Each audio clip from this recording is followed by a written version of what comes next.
बहुत समय पहले की बात है। उत्तर भारत के एक छोटे से गांव में एक पुरानी टूटी फूटी हवेली थी। गांव वालों का मानना था कि वहां आत्माएं बसती हैं। कोई भी इंसान सूरज ढलने के बाद उस हवेली के पास भी नहीं जाता था। कहानी की शुरुआत। राहुल नाम का एक युवक शहर से अपने दादा दादी के गांव छुट्टियां बिताने आया। उसने जब गांव वालों से हवेली की बात सुनी तो उसका विज्ञान में विश्वास जागा। उसने सोचा, भूत वूत कुछ नहीं होते, ये सब अंधविश्वास है।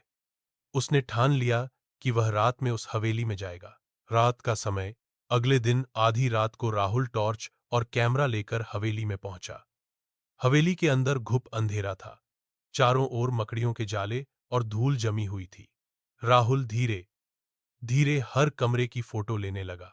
तभी उसे एक पुराने झूमर की छाया हिलती नजर आई, जैसे कोई वहां लटका हो। अजीब घटनाएं। राहुल को अचानक लगा कि किसी ने उसके कंधे पर हाथ रखा। जब उसने पलटकर देखा, वहां कोई नहीं था। तभी कमरे में रखी पुरानी घड़ी अपने आप चलने लगी, जबकि वह सालों से बंद थी। और फिर एक औरत की धीमी धीमी सिसकियां हवेली के पिछले कमरे से सुनाई देने लगी। सच का सामना। राहुल डरते डरते उस कमरे तक पहुंचा। वहां एक पुरानी तस्वीर मिली, जिसमें एक दंपति और उनकी बेटी थी।